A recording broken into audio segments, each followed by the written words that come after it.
بسم اللہ الرحمن الرحیم۔ محترم سامعین و ناظرین،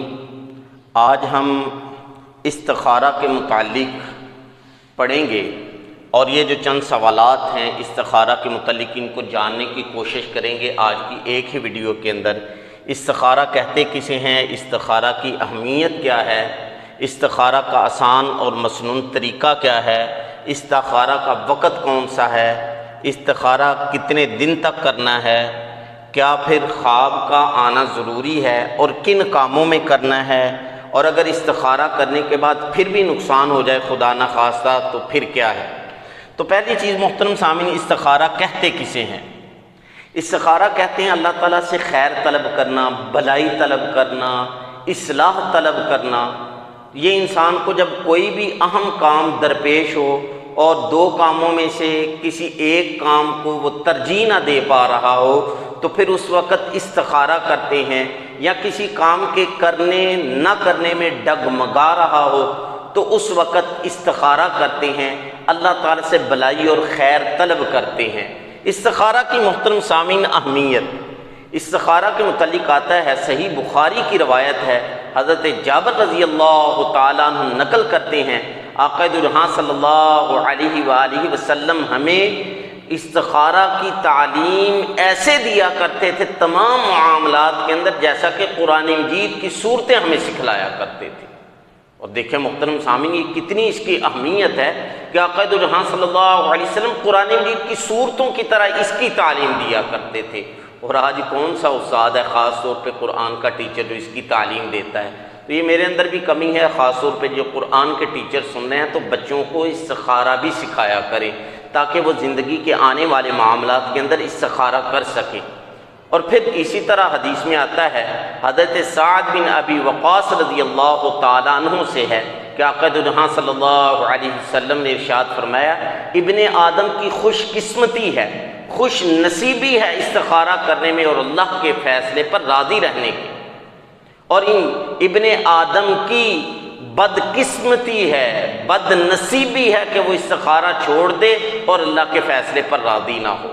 اور دوسری اسی طرح حدیث میں آتا ہے، آقا دو جہاں صلی اللہ علیہ وسلم نے ارشاد فرمایا کہ استخارہ کرنے والا کبھی نقصان نہیں اٹھاتا۔ تو یہ اتنی اہم چیز ہے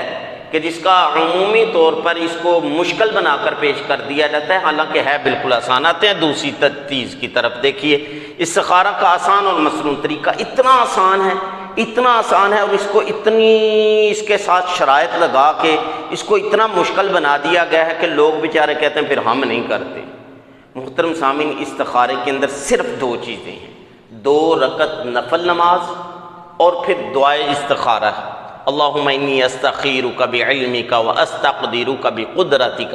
واسألک من فضلک العظیم فإنک تقدر ولا اقدر وتعلم ولا اعلم وانت علام الغیوب اللہم ان کنت تعلم ان هذا الامر خیر لی فی دینی ومعاشی وعاقبت امری فاقدرہ لی ویسرہ لی ثم بارک لی فیہ وَإِن كُنْتَ تَعْلَمُ أَنَّ هَذَا الْأَمْرَ شَرٌّ لِّي فِي دِينِي وَمَعَاشِي وَعَاقِبَةِ أَمْرِي فَاصْرِفْهُ عَنِّي وَاصْرِفْنِي عَنْهُ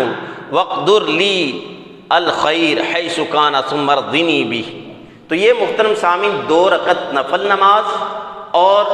اس کے بعد جو ہے یہ دعائے استخارہ ہے، جیسا کہ صحیح بخاری کی روایت ہے، حضرت جابر رضی اللہ تعالیٰ عنہ ہی نقل کرتے ہیں، آقا دو جہاں صلی اللہ علیہ وسلم نے ارشاد فرمایا کہ تمہیں جب کوئی اہم معاملہ پیش آ جائے تو اس وقت فرض نماز کے بعد 2 رکعت نفل نماز پڑھو اور اس کے بعد یہ دعائے استخارہ پڑھ دو تو اللہ تعالیٰ تمہارے لیے اس معاملے کے اندر بہتری فرما دیں گے، اس کام کو تمہارے لیے بہتر کر دیں گے۔ تو یہ آسان ہے، اس حدیث میں بھی 2 چیزوں کا ذکر ہے، 2 رکعت نفل نماز اور پھر اس میں کیا پڑھنا ہے، سورۃ الفاتحہ اور کوئی بھی سورت پڑھ سکتے ہیں دونوں رکعتوں کے اندر۔ اور وہ یہاں تو بتایا جاتا ہے کتابوں کے اندر سورہ فاتحہ کے بعد اتنی 1000 دفعہ یہ 100 دفعہ یہ فلاں فلاں، نہیں محترم سامعین، دین سادہ ہے، سیدھا ہے، صاف ستھرا دین ہے۔ 2 رکعت نفل نماز اور پھر یہ دعائے استخارہ، یہ اس کا آسان طریقہ ہو گیا۔ استخارہ کا وقت کیا ہے؟ استخارہ کا وقت کوئی بھی ہے، دن میں کریں، رات کے اندر کریں، جس گھڑی میں بھی کریں، اللہ تعالیٰ دعاؤں کو سنتے ہیں، دعاؤں کو قبول کرتے ہیں، اس کا کوئی خاص وقت جو ہے وہ متعین نہیں ہے۔ ہاں علماء دین نے لکھا ہے کہ رات کا وقت جو ہے عشاء کی نماز کے بعد 2 رکعت نفل نماز پڑھ کے دعائے استخارہ پڑھ کے سو جائے تو یہ اس کے لیے بہتر ہے، یہ بہتر ہے، لیکن خاص وقت متعین نہیں ہے۔ اور پھر یہ استخارہ جو ہے 2 رکعت نفل نماز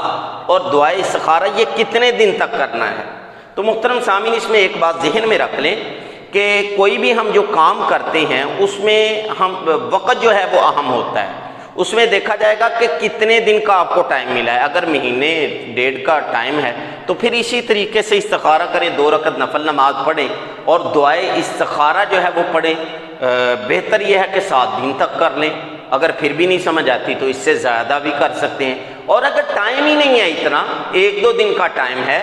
اور تو پھر محترم سامعین 1 دن ہی کر لیں۔ تو پھر جس چیز کے بھی اسباب جو ہیں وہ مہیا ہوں، جو کام بھی اللہ تعالیٰ دل میں ڈال دیں وہ سمجھے اللہ تعالیٰ ہی کی طرف سے ہے۔ اور کئی کام ایسے ہیں ان کے اندر جو ہے وہ 1 دن بھی نہیں ملتا،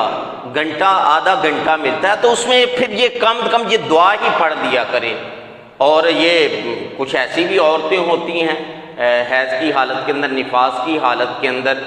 یا بندوں کے پاس آدمیوں کے پاس ٹائم نہیں ہوتا، تو وہ محترم سامعین یہ دعا ہی پڑھ دیں، یہ بھی استخارے کے اندر آتا ہے۔ اور کئی معاملات ایسے ہوتے ہیں جن میں گھنٹہ آدھا گھنٹہ بھی نہیں ملتا، فوراً وہاں فیصلہ کرنا ہوتا ہے، تو وہاں محترم سامعین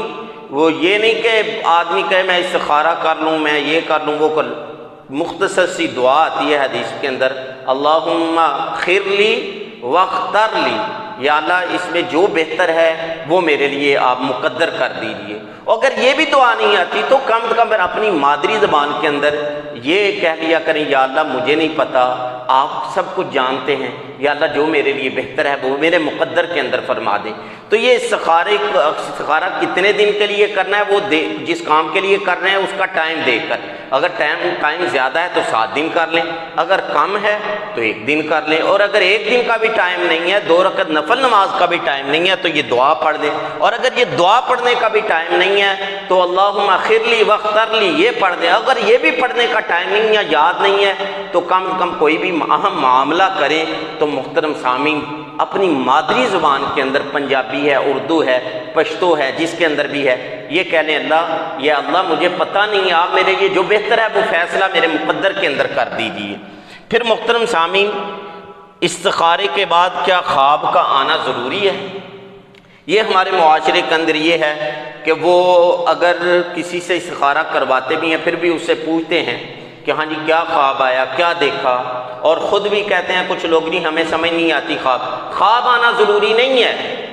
خواب آنا ضروری نہیں ہے۔ جس کام کے بھی آپ کو اسباب پیدا ہو جائیں، جو جس چیز کی طرف دل آپ کا چلا جائے وہ سمجھیں اللہ تعالیٰ کی طرف سے، اور انشاءاللہ اس میں نقصان نہیں ہوگا۔ ہاں خواب اگر آ جائے، یعنی سبزہ دیکھ لیں، خوبصورت چیز دیکھ لیں، پھل فروٹ وغیرہ دیکھ لیں، اچھی چیز دیکھ لیں تو وہ ایک خوشخبری ہے، اور بری چیز دیکھ لیں تو وہ سمجھے اللہ تعالیٰ کی طرف سے اشارہ ہے، لیکن خواب کا آنا ضروری نہیں ہے، اگر آ جائے تو بہتر ہے۔ پھر 7ویں چیز محترم سامعین کن کاموں کے اندر استخارہ کرنا ہے؟ ذہن میں رکھ لیں